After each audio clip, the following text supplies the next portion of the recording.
Ahora vamos a pasar, prepárense porque se viene un programa ¿Querés largo. un mate? Por favor.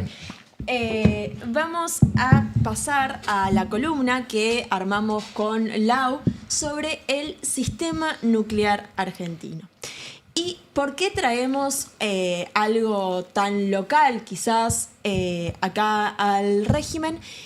Por un lado, porque Argentina es, o por lo menos hasta ahora, uno de los pocos países, que tiene potestad y autonomía sobre el ciclo completo del desarrollo nuclear. Son 8 países en el mundo, Argentina es uno. Argentina fue el primer país de la región de América Latina en tener, ahora vamos a desarrollar, ¿no? Pero en tener investigación y desarrollo nuclear soberano y autónomo. Así que nos parecía, dado el contexto y dado que en una semana se cumple un nuevo aniversario de la creación de la Comisión Nacional de Energía Atómica, y en el contexto que estamos viviendo acá en la Argentina con lo que respecta al sector, es para contarles, y por otro lado también para homenajear lo que es ese desarrollo y también lo que debería ser una defensa nacional de este sistema que llevó a la Argentina a ser un exponente muy prestigioso en el mundo en lo que a energía nuclear y desarrollo nuclear respecta. Así que, Lau, te cedo la palabra para arrancar, que nos vas a dar un contexto de las cuestiones internacionales, ¿no? Y del derecho internacional sobre el tema, y después vamos a arrancar a contar un poco de esa historia. Perfecto. Para adentrarnos un poco en la regulación internacional que tiene el sector nuclear en sí, sobre todo la energía nuclear, vamos a hacer como un breve repaso de los tratados, ¿sí?, que regulan esta materia ya desde la segunda mitad del siglo XX. Vamos con la primera imagen. Si ustedes recuerdan, que esto lo hemos comentado en otros programas del régimen, si no lo vieron, pueden ir a verlo. Hablamos de que la Antártida fue el primer lugar, ¿sí?, en plantear lo que se dice la desnuclearización, ¿sí?, la prohibición de todo tipo de ensayos con armas nucleares en este sentido. Y esto, siempre vale la pena recordarlo, fue a raíz de una propuesta argentina, ¿sí? Cuando se discute el tratado, en 1959, Argentina plantea este tema por estar muy cerca de la Antártida, y Chile acompaña esta postura argentina de dejar libre, ¿sí?, al continente antártico de todo tipo de ensayos con armas nucleares. Recordemos que las bombas atómicas estaban a la vuelta de la esquina en ese momento. O sea, realmente era una preocupación planteada por Argentina de estar tan cerca de la Antártida. Si en plena Guerra Fría había algún tipo de incidente, esto iba a impactar de lleno, primero, a Argentina y también a Chile. Corregime si no me equivoco, ¿Francia no había querido o había intentado hacer ensayos nucleares en la Antártida? ¿O quedó como un rumor ahí en ese contexto? Creo que quedó como un rumor. Kevin está diciendo que sí. Kevin está diciendo que sí, y como Kevin sabe mucho de Francia, quizás nos lo puede... No, porque aclaremos que las potencias, salvo en la película de Oppenheimer, que es en territorio de Nuevo México, el resto de los ensayos nucleares se hicieron fuera de los territorios de los países. Sobre todo, sí. De ahí viene la famosa Bikini, digamos, ¿no? En el Océano Pacífico, aparte de Estados Unidos, que donde Estados Unidos hizo los ensayos nucleares. Entonces, bueno, ¿dónde tiene Francia? Podía haberlo hecho en Guayana, digamos, ¿no? En la Amazonia, o como tiene una porción de reclamo, digamos, estaba ahí medio latente si la Antártida, como estaba lejos de Europa, podía ser un espacio de ensayos nucleares. Sí, bueno, de hecho, quería sumar una cosa. En fines de los 50, que es el periodo en el cual estamos hablando, Francia es la mayor cantidad de pruebas nucleares que las realiza en el sur de Argelia, en el momento en el cual Argelia está luchando por su independencia. Era un mensaje también. Claro. Ese tipo de cuestiones también hay que tenerlas en cuenta. Eso. Bien, bueno, entonces este planteo justamente de Argentina es no usen la Antártida también como una plataforma de ensayos nucleares. Y es el primer territorio del mundo, por decirlo, por llamarlo de alguna manera, el continente, en lograr esto, ¿sí? En plena Guerra Fría. ¿Qué sigue? Y vamos con la segunda imagen. tenemos la imagen de lo que es el logo, ¿sí?, del Tratado de Tlatelolco, ¿sí?, firmado en esta ciudad de México, en este distrito de México, que justamente este tratado se firma en 1967 y surge a raíz de una propuesta de México con todo lo que había sucedido con la crisis de los misiles en Cuba en 1962. Preocupado por esto, México plantea liberar también a la región de América Latina y el Caribe de armas nucleares. Y así tiene lugar este tratado de Tlatelolco, lo llamamos con este nombre, pero es Tratado para la Proscripción de Armas Nucleares en América Latina y el Caribe. Hoy hay 33 estados, ¿sí?, de la región que forman parte de este tratado. Y obviamente va a ser el primero regional que va a plantear la prohibición de armas nucleares, de ensayos, de fabricación, de colaborar directa o indirectamente, ¿sí?, con la producción de este tipo de armas. Siempre va a dejar a salvo la política pacífica del uso de la energía nuclear, que es algo que Ayu comentaba, va a ser una política de Estado argentina hasta el día de hoy. Entonces, también todo el tiempo se empieza a ver esta tensión entre los países que plantean un uso pacífico de la energía nuclear y los que ya venían teniendo desarrollos nucleares de armas importantes, ¿sí? Y este tratado va a crear lo que se llama OPANAL. Si volvemos a la imagen, ahí se ve el logo, que va a ser el organismo, ¿sí?, que va a nuclear, ¿sí?, a estos países que forman parte de esta organización, que sigue vigente, ¿sí?, hasta el día de hoy. Y esto es importante porque América Latina y el Caribe se va a plantear todo este gran territorio, ¿sí?, libre, ¿sí?, de armas nucleares. ¿Qué pasa en el medio? Se venía discutiendo ya a nivel mundial, hacía varios años, un tratado mundial, ¿sí?, sobre la no proliferación de armas nucleares. Y es lo que va a dar lugar, y seguimos con la siguiente imagen, al conocido ya, la anterior. Ahí está. Está rebelde la imagen. Sí, está rebelde, sí. No quiere aparecer, o sea, no se puede impedir la proliferación nuclear. Ya está, listo, ya está, Bueno, no sí, importa. ya está. Ahí Mosé dice no. el tratado de no proliferación. Claro, no. Sí, Bien. sí, la ponemos en la red. Bueno. ¿Te sirve la otra imagen? Me servía igual. Ok, pero Pero bueno, no importa, mientras lo voy comentando. Dale, Tratado de no proliferación el Tratado nuclear. de no proliferación nuclear, sí, que se firma en el 68, sí, entra en vigencia en el 70, que va a ser el tratado mundial, que sigue vigente hasta el día de hoy, de no proliferación nuclear, ¿sí? Hoy en día hay 183 países, ¿sí?, que forman parte de este gran tratado mundial. Tiene un rol fundamental la Organización Internacional de Energía Atómica, ¿sí?, que es un organismo especializado de Naciones Unidas, creado, ¿sí?, ya desde el 57 se había creado este organismo, que es el que va a aplicar y va a ejecutar las salvaguardias. Pero antes de meternos en esto, lo que hay que tener en consideración es que este tratado de no proliferación nuclear plantea dos tipos de estados, ¿sí?, los que llamaríamos los estados que poseen armas nucleares y los estados que no poseen armas nucleares. Los estados que poseen armas nucleares, lógicamente, van a ser los 5 miembros permanentes del Consejo de Seguridad, ¿sí? Y, en contraposición, el resto de los estados que no tiene armas nucleares. ¿Qué se fija para esto? Una fecha, ¿sí?, que se considera que van a ser los estados nuclearmente armados aquellos que antes del 1 de enero de 1967 hayan realizado algún tipo de detonación, algún tipo de experimento en este sentido. ¿Y qué es lo más importante de esto? Ahí se ve perfecto, son unos genios. Gracias. Muchas gracias a la producción. Sí, muchas gracias a la producción. Muchas gracias por el trabajo. ¿Qué es lo más importante de esto? Que los estados que no tienen armas nucleares, ¿sí?, que no poseen armas nucleares, se comprometen legalmente a no desarrollar, a no fabricar, a no recibir ningún tipo de asistencia en relación a la fabricación de armas de este tipo, ¿sí?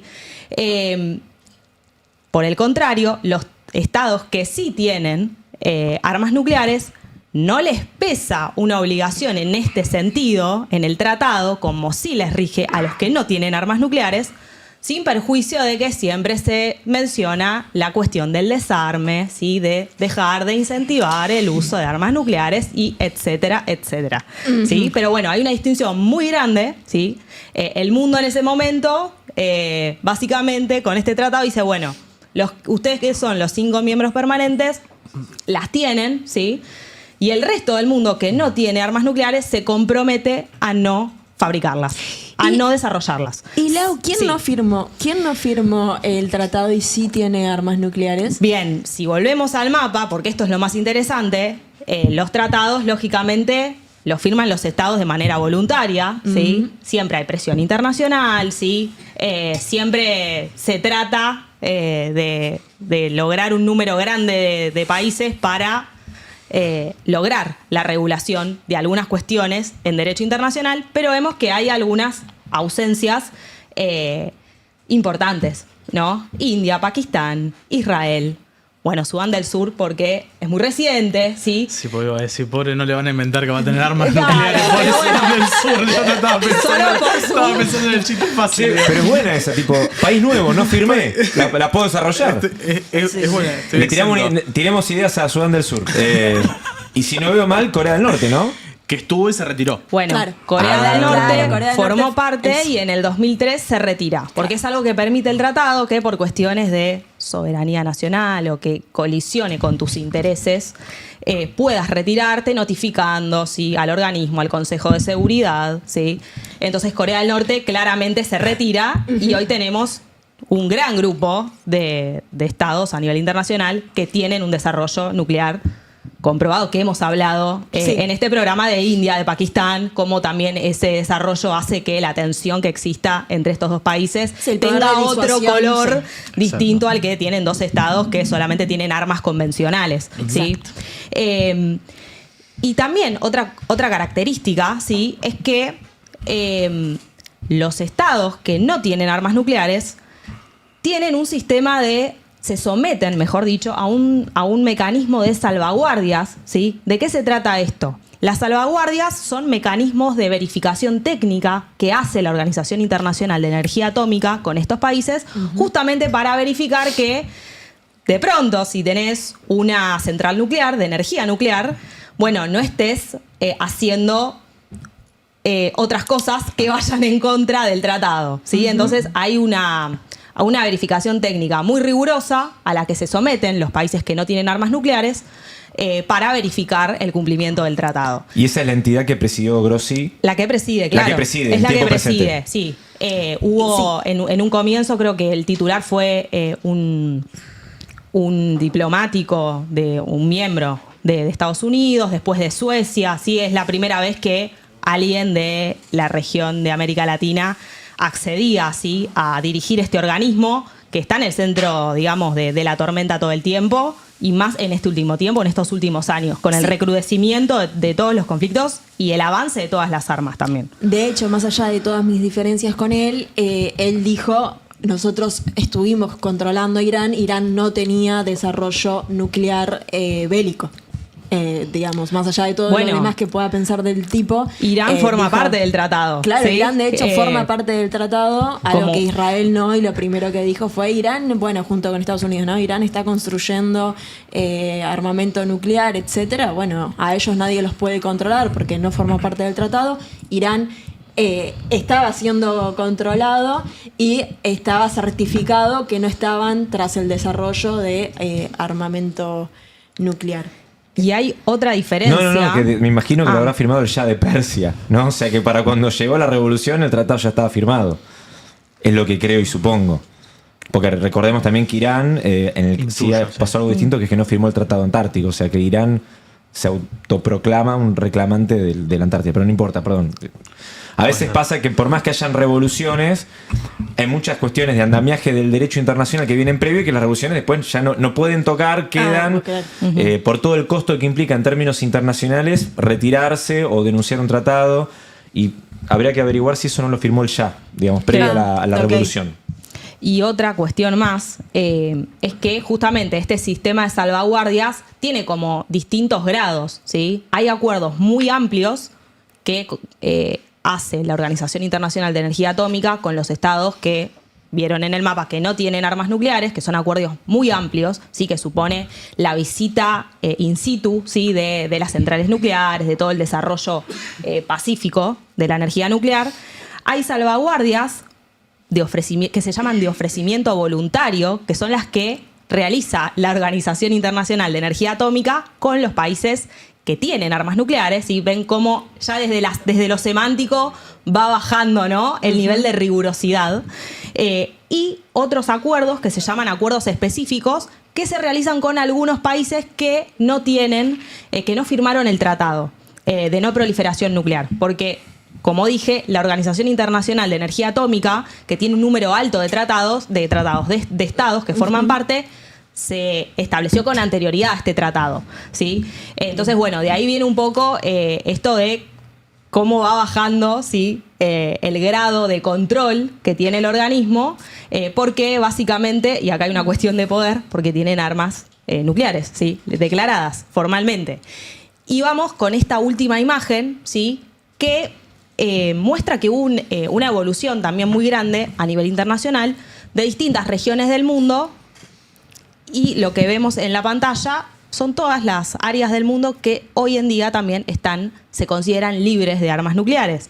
Tenemos en 1985 lo que se llamó el Tratado de Rarotonga, que se aplica en el Pacífico Sur, el Tratado del Sudeste Asiático de Bangkok, que también planteó lo mismo, el Tratado de Pelindaba en África en 1996. También África se considera una región libre, sí, de armas nucleares. Y hay un tratado también del 2006 de Asia Central que plantea lo mismo. Sumamente interesante, perdón que sí. interrumpa, el proceso porque Sudáfrica tuvo en algún momento armas nucleares y hubo un momento en el cual ellos abandonan esas armas nucleares. Bueno, el proceso de desarme supuestamente va acompañado también de asesoramiento internacional y demás, pero dentro de ese asesoramiento internacional estuvo Israel también. Ahí entra también los vínculos que tenía la estructura del apartheid con partes del gobierno israelí, ¿no? Así que bueno, eso también es... que es lo mismo que pasó con Ucrania cuando se disuelve la Unión Soviética. Es decir, los proxies, ¿no? En un caso de Moscú, el otro de Londres, cuando vieron que empiezan a emanciparse, diciendo, bueno, muchachos, las armas o son de Londres o son de Moscú, digamos, no son de Ucrania o de Sudáfrica. Y por último, en el 2015, Mongolia unilateralmente también planteó su país también como libre de armas nucleares. Ya con esto, como tenemos como este paneo, ¿sí? de la regulación, vemos las diferencias, ¿sí? entre la voluntad que tienen los países de no desarrollarlas de los que sí las tienen. Y bueno, siempre esta cuestión de que el uso pacífico de la energía nuclear está permitido, ¿sí? Sí. Y ahí es donde entra la política argentina. Sí. Bueno, perdón, haré un comentario del chat. Fernando Montes acaba de decir que Irán firmó el Tratado de No Proliferación en el 68 y lo ratificó el Parlamento en 1970. Fue previo a la Revolución. Listo. Bien, para hablar del desarrollo nuclear argentino nos tenemos que remontar a 1948, cuando Kurt Tank, el ingeniero que diseña el avión militar argentino, el Pulqui, le presenta a Juan Domingo Perón, en ese momento, a Ronald Richter. Tenemos una foto, ahí está. Richter. Bueno, sí, Richter. Porque en realidad ¿Cómo le cae a Richter? Es Richter porque es austriaco, un físico austriaco, que le va a decir a Perón que él tiene una manera de generar energía limpia e ilimitada por fisión nuclear, y Perón cree en este proyecto científico que le presenta Richter, y entonces en 1949 va a comenzar lo que es el proyecto Huemul. El proyecto Huemul es un proyecto que se emplaza en Bariloche, y acá voy a hacer un apartado que es ¿por qué se elige la Patagonia? Porque Perón estaba preocupado por acelerar el proceso de poblar la Patagonia, y obviamente que el acceso a la energía facilitaba ese poblamiento de la Patagonia Argentina, y además porque Richter tenía, sus temas con las conspiraciones, con los espías, y es por eso que en la isla en donde se emplaza el laboratorio pide torres de vigilancia con personas armadas con ametralladoras para la defensa de este proyecto. El proyecto no avanza, termina siendo de alguna manera un fiasco. Perón empieza a tener mucha presión externa, pero también interna por la cantidad de capital que estaba yendo al proyecto Huemul y que no estaba mostrando avances. Entonces, en 1952 envía una comitiva de científicos. En esa comitiva va a estar Balseiro, que va a ser una parte muy importante, un científico muy importante en la historia nuclear argentina, y va a certificar ese grupo de científicos que efectivamente el proyecto no estaba yendo hacia ningún lado. En el medio se anuncia que Argentina tenía, porque Richter dice que sí, que había logrado hacer reacciones termonucleares. Después se va a descubrir que en realidad había habido errores metodológicos y que por eso él había creído que sí había logrado esas reacciones, pero bueno, finalmente no. Y entonces en 1952 Perón decide desarmar ese proyecto medio como por lo bajo, lo desarma como para que no se note. Sin anunciarlo, digamos. Sí, no anuncia mucho. Bueno, a Richter Perón le había regalado un piano, le empiezan a embargar cosas, bueno, le da pena, le deja un auto, le deja el piano. Tenía la medalla de lealtad peronista Richter, claro, digamos, ¿no? Había logrado tener un gran acercamiento con Perón. Para que se den una idea, Richter, recién 9 meses después de comenzado el proyecto, le permite a Perón ir.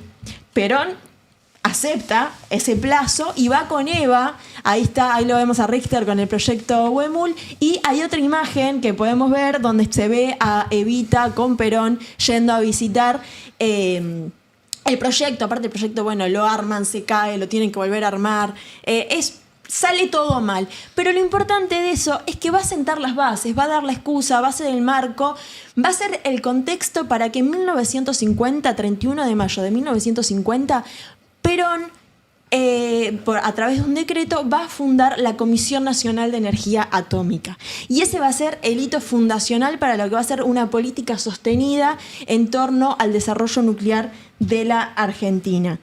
Ahí tenemos la imagen, ¿no? Hay la imagen en la siguiente, que se ve a Perón en la inauguración de esta comisión, y que le van a poner un logo que está en la siguiente imagen, que tiene la estética de los típicos logos del gobierno peronista, ¿sí? Los dos círculos celestes, Comisión Nacional de Energía Atómica, la CONEA. Así que eso va a ser básicamente lo que va a dar inicio a esta política que, como decía antes al principio, llevó a la Argentina a lo más alto. Tenemos una siguiente imagen de 1958. Ya en tiempos de Frondizi. Sí, en la que se está construyendo el reactor argentino 1.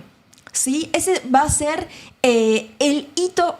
Si la creación de la Comisión Nacional de Energía Atómica fue el hito que da comienzo, la creación de este RA1 va a ser el hito que va a poner a la Argentina a la vanguardia en la región en lo que a desarrollo nuclear respecta. ¿Sí? Este va a ser el primer reactor de América Latina y es el que va a sentar las bases, el que va a decir que Argentina tiene la capacidad técnico-científica de llevar adelante desarrollos de esta envergadura. Este reactor está en la localidad de Villa Martelli, provincia de Buenos Aires, está muy cerca de Tecnópolis.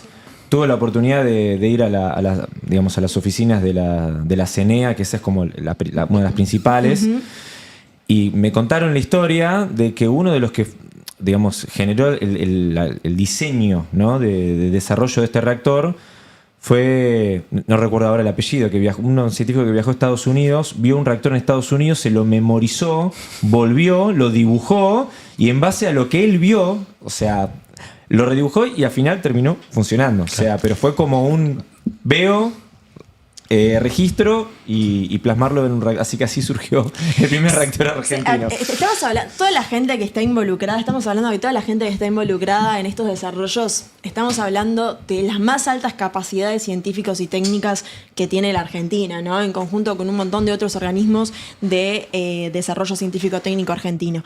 En 1974 tenemos otra imagen, se va a terminar y a conectar a la matriz energética Atucha 1, ¿sí?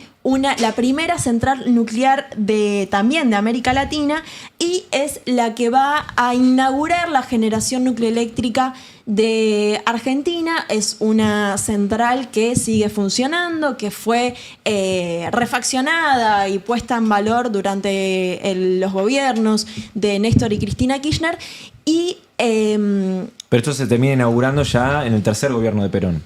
1974. Con Helbar presente estaba ahí. Claro, en la inauguración. 1974 se inaugura, digamos, lleva muchos años la construcción de estas centrales. En 1974 se inaugura y se conecta a la red de distribución eléctrica.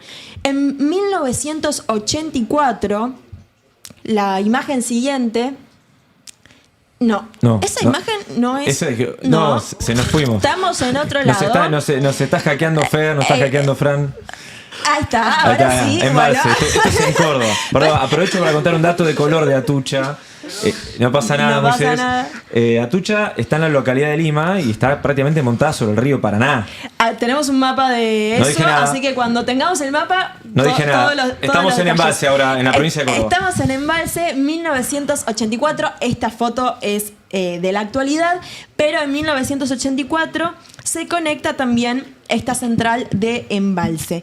Y ya después, en 2014, y ahora vamos a hablar un poco de por qué pasan tantos años, en 2014 se va a inaugurar Atucha 2 bajo el gobierno de Cristina Fernández de Kirchner. Esa foto sí ya es de la actualidad, y es la segunda central, que es la que más, si no me equivoco, la que más energía genera de las tres.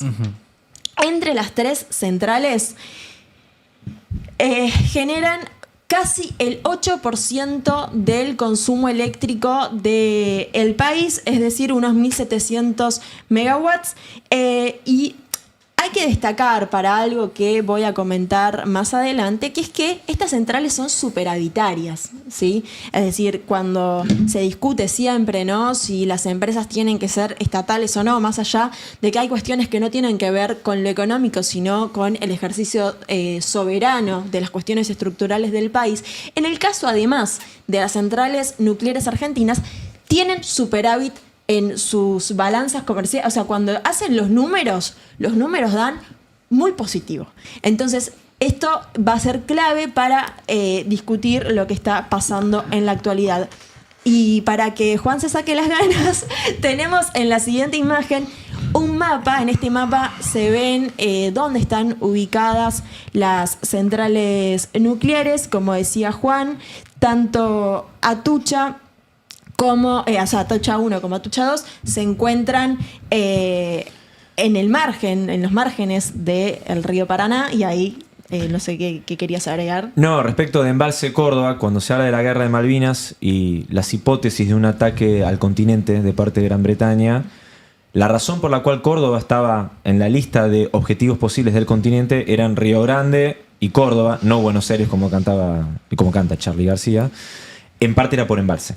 Claro. Es decir, imaginemos lo que podría haber sido un ataque al continente en un bombardeo de Embalse. Bueno, hubiera sido catastrófico. Nada, ese pequeño paréntesis. No, que siempre viene bien recordar que el país que nos ocupa el territorio es un país que tiene armas nucleares, y que con los mapas que vimos antes, de ahí viene la amenaza que supone la presencia del Reino Unido en esta región.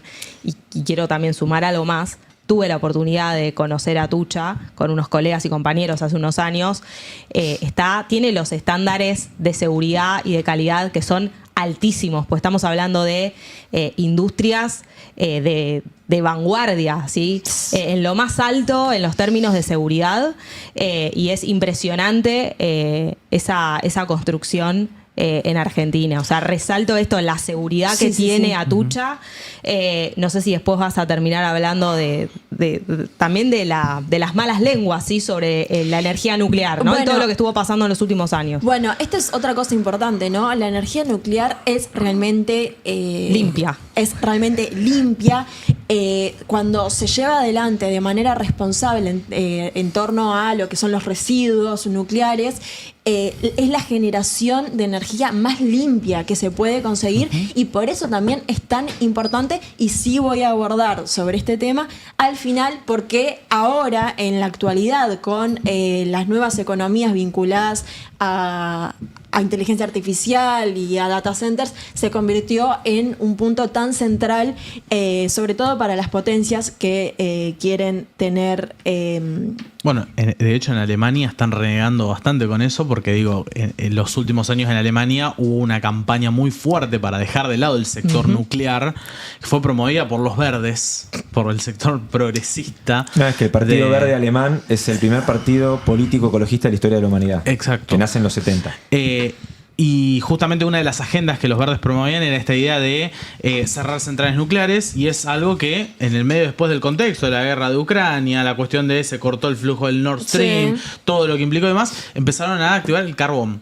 ¿No? Empezaron a tener carbón. O sea, esa fue la política, un poco la línea. Y ahí tengo que resaltar, porque así como le doy con un hacha a los franceses, tengo que reconocer que los franceses, más allá de toda esta cuestión, siempre entendieron que la política nuclear no se tocaba. De hecho, Francia ahora tiene un problema que tiene que ver con otra cuestión de dónde sacamos el uranio para sostener, que es otro tema, ¿no? Porque vivieron a costa de Mali, ¿no? de eso, de Níger. De Níger, perdón.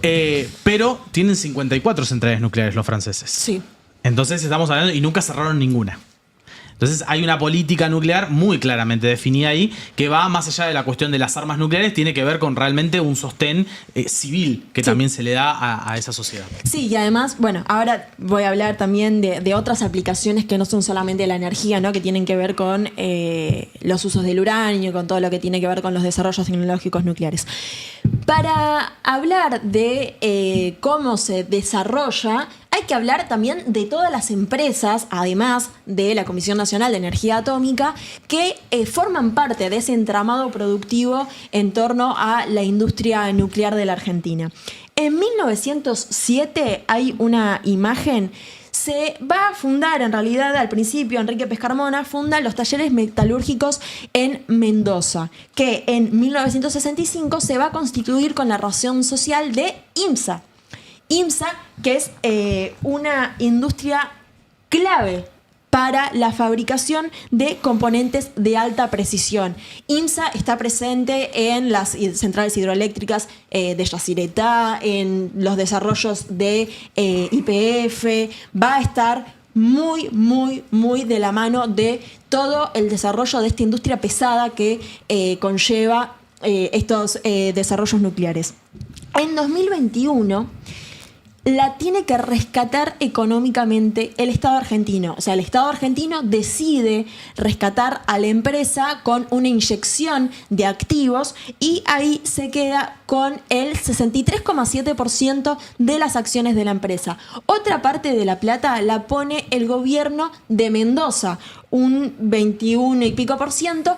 Esa plata la pone el Estado de mendocino, y entonces entre el Estado argentino y el Estado mendocino se quedan básicamente con el 85% de las acciones. Es una estatización casi de hecho, pero en 2025 IMSA, bajo lo que fue la ley bases, el DNU 70, toda esta refundación que quiere hacer Javier Milei de la Argentina, es la primera privatización que se va a llevar adelante del sector nuclear, y el 100% de las acciones que tenía el Estado, ya sea el Estado argentino o el Estado provincial, se van a vender a la estadounidense Ark Energy.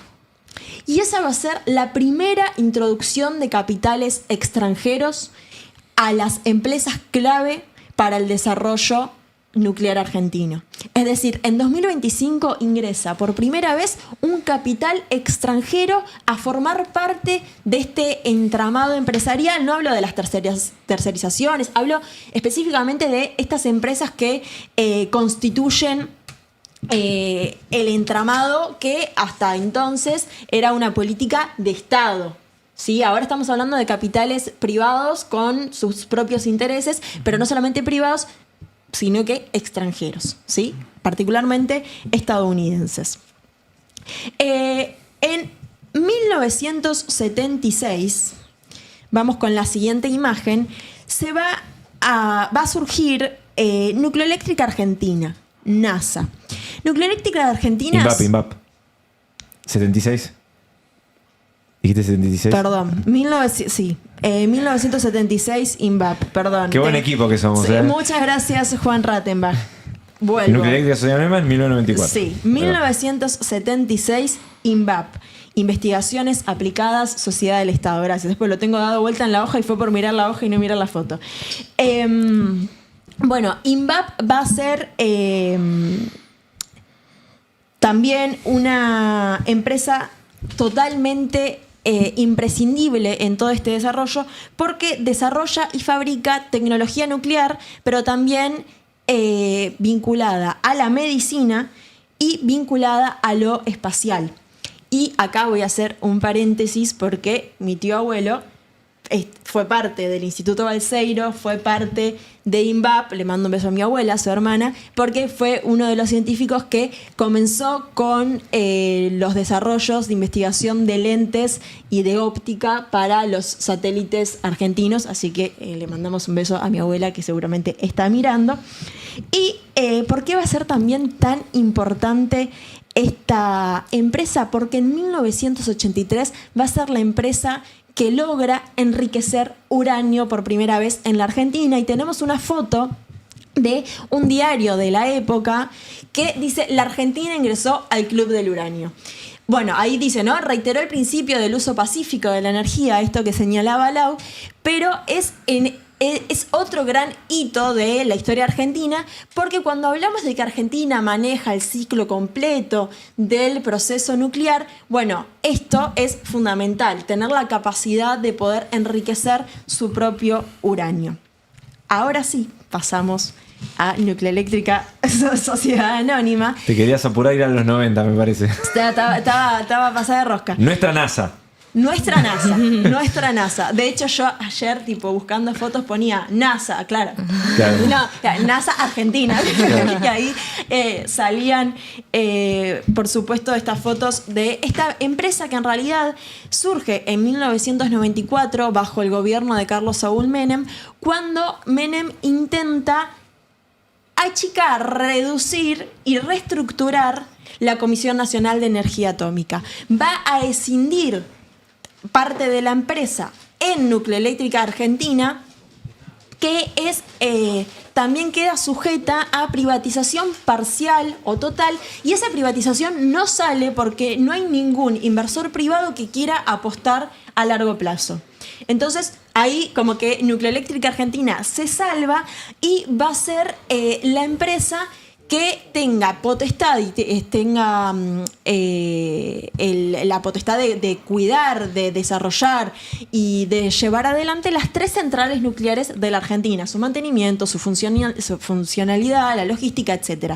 O sea, NASA es la empresa en donde se nuclean las 3 centrales nucleares de la Argentina. Y acá voy a hacer un asterisco respecto de lo que fue la política nuclear del gobierno de Menem, porque es bastante parecido a lo que estamos viviendo hoy, que es que primero hizo una asfixia financiera del sector, es decir, recortó el presupuesto de todo el área. Y eso implicó también lo que se conoce como la fuga de cerebros, porque parte de ese presupuesto estaba vinculado al salario de los científicos y los investigadores, y muchos deciden irse de la Argentina porque se vuelve insustentable hacer ciencia en la Argentina. Algo que está pasando también al día de hoy, y cuando hable de la actualidad voy a hablar particularmente de los trabajadores de la Comisión Nacional de Energía Atómica que están atravesando una situación deplorable.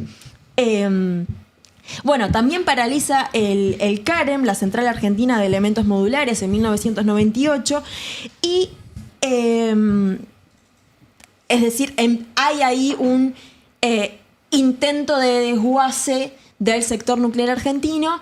se logra bastante, digamos, porque la fuga de cerebros implica la pérdida de personas que están décadas formándose para llegar a esos niveles de alta capacitación en cuestiones muy específicas y realmente complejas. Y la empresa después se va recuperando, cuando se repatrian científicos muchos vuelven a sus puestos de trabajo y con la inversión nuevamente del Estado argentino durante la época del kirchnerismo, NASA se termina convirtiendo en, como señalaba antes, a través de las centrales nucleares, se convierte en una empresa superavitaria.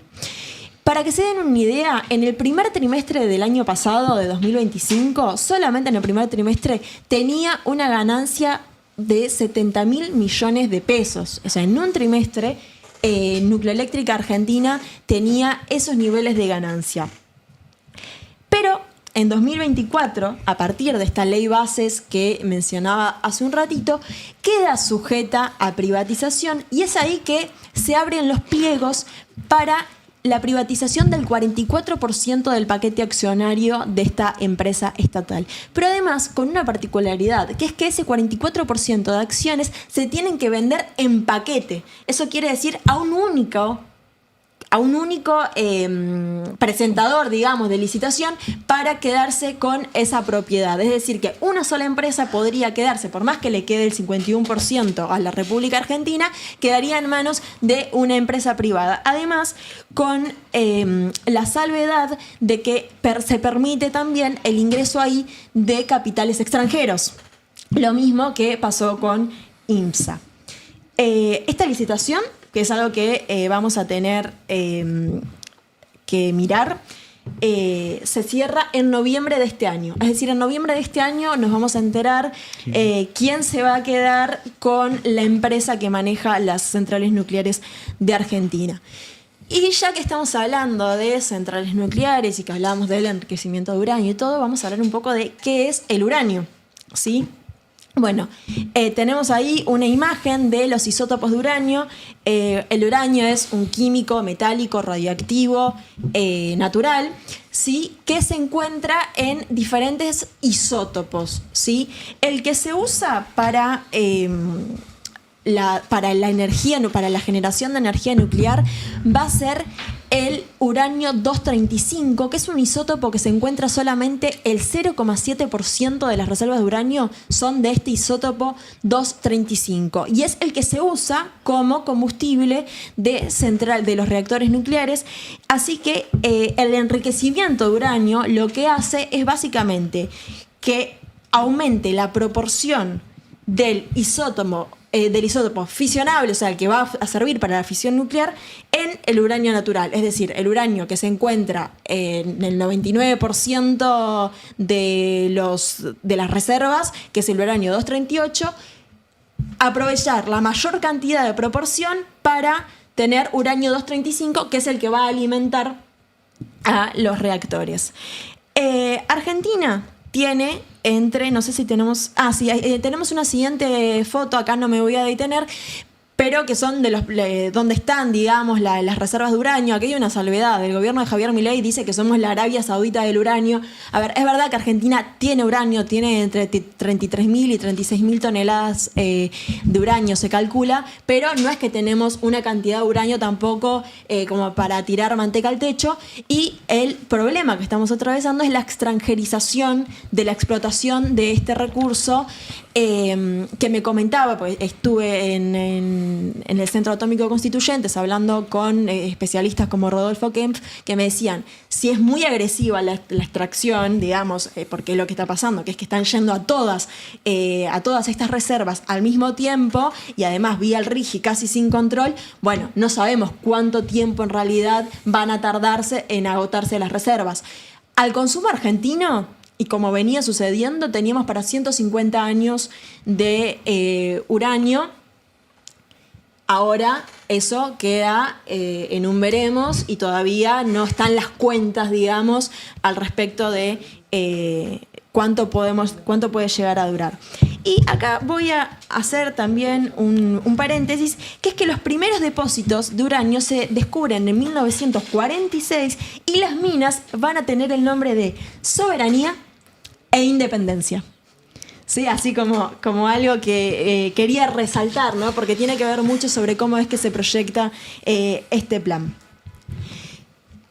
El enriquecimiento de uranio sufre varios años de detención y en 2015 se va a reactivar la planta de Pilcanilleu, que tenemos una foto ahí de esta planta de enriquecimiento que está en Río Negro. ¿Sí? Acá siempre es importante destacar el rol de la Patagonia porque, por ejemplo, el 80% de las reservas de uranio de la Argentina se encuentran en la región patagónica.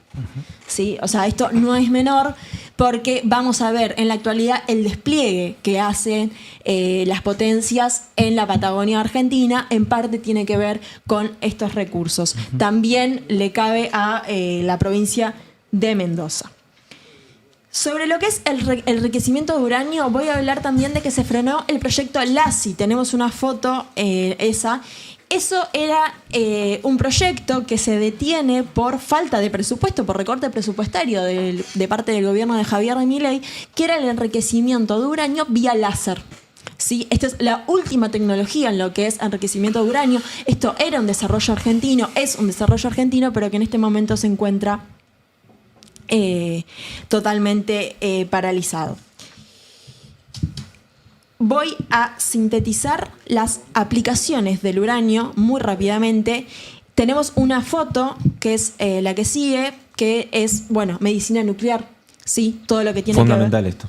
Todo lo que tiene que ver, yo estuve ahí, radioterapia. Yo lo puedo decir. Esto. ¿Por qué lo traigo a colación? Porque estos desarrollos tienen que ver también con poder tener, por ejemplo, tratamientos accesibles a la medicina nuclear, la detección y el control y la curación del cáncer. Esto es algo que señalan, aparte, particularmente los trabajadores del sector. Después tenemos lo industrial, que es la que sigue. Yo esto no lo sabía, pero por ejemplo se usa para el control de soldaduras y estructuras. Es decir, cuando se hacen grandes proyectos o grandes obras, o pequeñas también, se puede controlar también la seguridad de, por ejemplo, de las soldaduras. Después tenemos lo que es el desarrollo de nuevas tecnologías. Voy a ir rápido por el tiempo. En la que sigue, que vamos a ver yacimientos de litio. ¿Por qué la traigo a colación también? Porque la investigación de las sales de litio está vinculada a la fabricación de las baterías de litio. Otra industria que a la Argentina le importa y mucho por ser parte del triángulo de litio.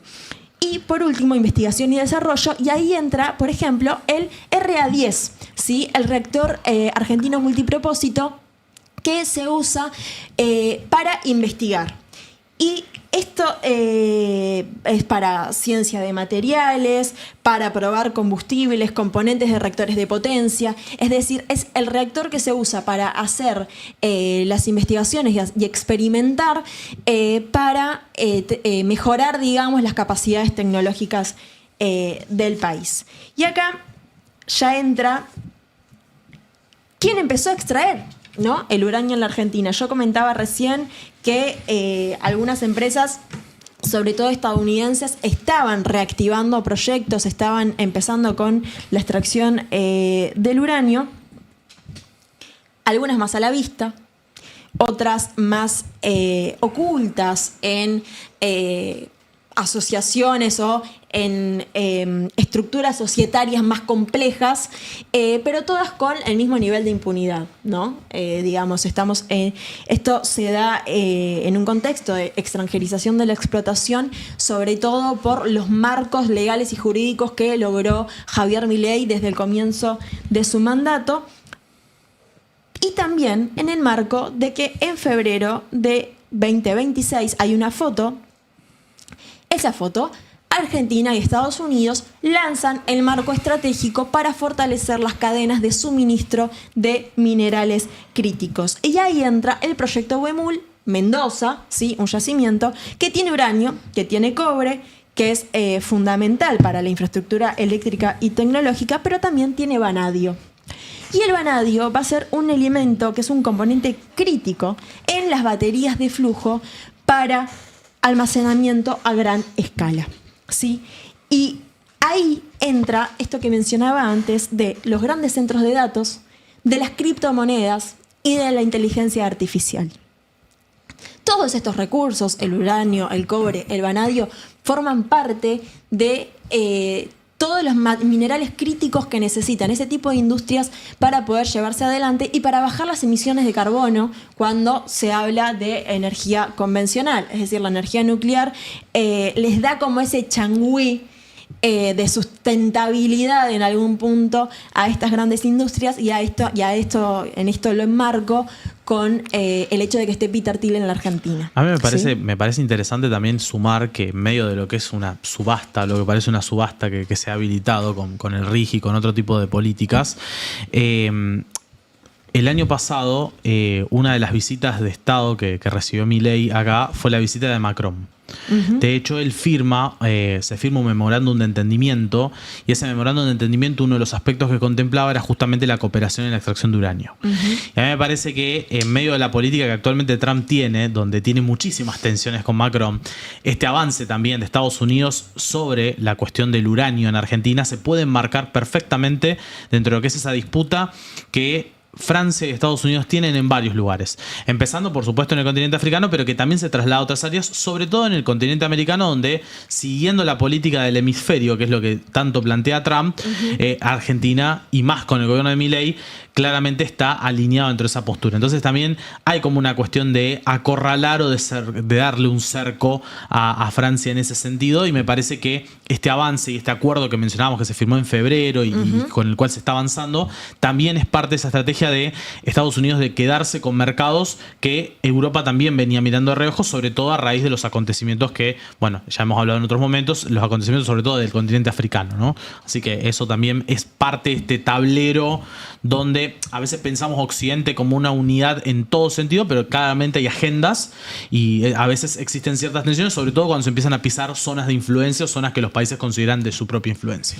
Bien, y hablando de zonas de influencia y de los intereses de los países, y ya para ir cerrando, en diciembre de 2024 una funcionaria británica, a Juan no le gusta esto, vino a la Argentina y cuando vio las instalaciones del RA10 dijo: la Argentina no puede darse el lujo de tener un desarrollo de estas características. Por eso se sospecha también que el RA10 va a entrar en este esquema de privatizaciones y que probablemente va a quedar en manos extranjeras. No profundizo en las empresas puede quedar para una próxima columna. ¿Qué pasa en este momento? Por un lado, se detuvo los desarrollos del proyecto que ya estaba cerrado con China para la creación de la tercera y la cuarta y la quinta central nuclear argentina. Eso, por supuesto, se da de baja, pues capitales chinos no mi ciela, dijo Milei, y se cortó por mandato de los Estados Unidos.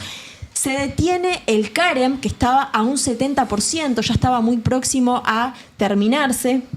Bueno, el LACI, que ya lo dije, las privatizaciones de INSA, de NASA, las cuestiones vinculadas al uranio, el desfinanciamiento para los insumos, para los laboratorios que están funcionando, para tener recursos para seguir investigando, y ahí entran también los salarios de los trabajadores de la Comisión Nacional de Energía Atómica, que me contaban que un 90% están por debajo de la línea de la pobreza, y en el caso de los investigadores que ingresan, o los técnicos con 6-7 años de experiencia, están por debajo de la línea de indigencia.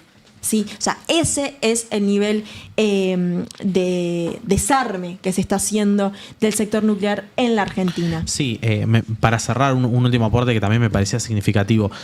Siempre se ha mencionado mucho la enorme potencialidad del CAREM, ¿no? Del CAREM en este sentido, y yo que insisto mucho con esta cuestión de reforzar, y ahí con Juan siempre compartimos lectura, de reforzar los vínculos con los países, sobre todo que están del otro lado del Atlántico Sur, los países africanos.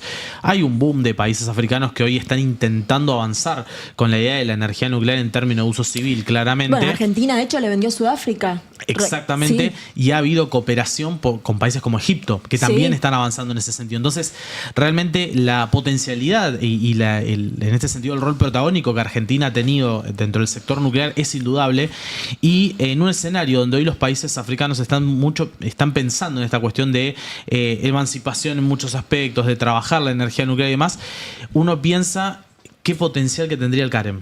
en este tipo de cuestiones. Sí. Y qué oportunidad se está dejando pasar en este momento, ¿no?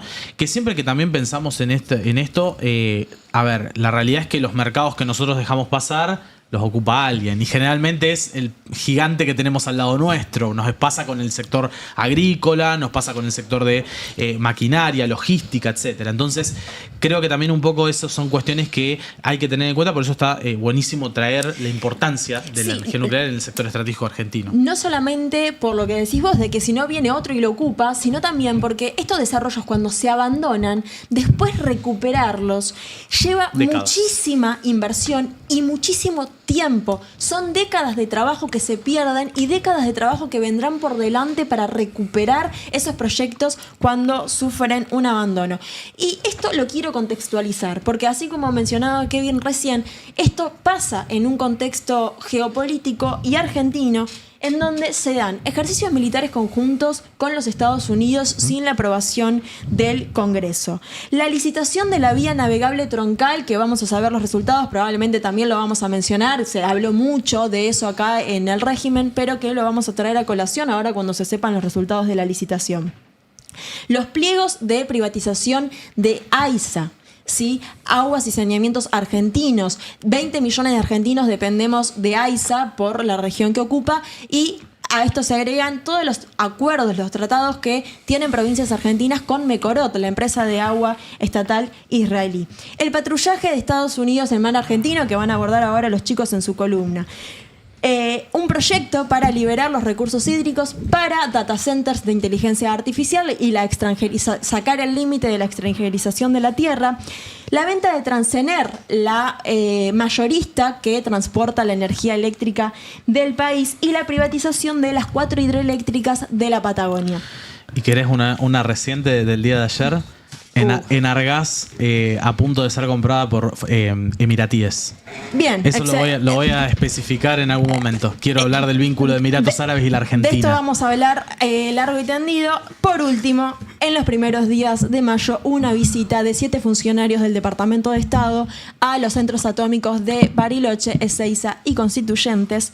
Y el 8 de mayo se levanta el procedimiento. Ahí tenemos una foto de la visita del Departamento de Estado que me pasó la gente del centro atómico, que es la 24. Bueno, custodia a partir de ese momento y con el pretexto de la guerra en Irán. Ahora los trabajadores cuando entran dentro, o sea, no la parte de, bueno, de una idea la seguridad de los centros atómicos, no. En el interior, como forma de amedrentamiento a los trabajadores, ahora hay gendarmes que están en la entrada. Esto es durante la visita al Departamento de Estado. Y el 8 de mayo se publica la foto que sigue, que va a ser el procedimiento normativo de la Comisión Nacional de Energía Atómica, que lo que va a dar, lo que dice el título, acceso preliminar para solicitudes vinculadas a la eventual presentación de iniciativas privadas. Cuando dice iniciativas privadas, habla de nacionales y extranjeras, y en el objetivo y en el alcance lo que va a decir es que básicamente le abren las puertas a conocer todo el desarrollo estratégico nuclear de la Argentina, porque quien quiera comprar tiene que conocer qué es lo que está comprando. Entonces, en ese contexto es que se está privatizando y regalando tantos años y miles de millones de pesos y tantos años de investigación argentinos en este momento. Con eso cierro, perdón, la extensión a mis compañeros que tienen la columna que sigue, pero no quería dejar pasar a casi 76 años de la creación de la Comisión Nacional de Energía Atómica esta situación del desarrollo nuclear argentino. Muchas gracias.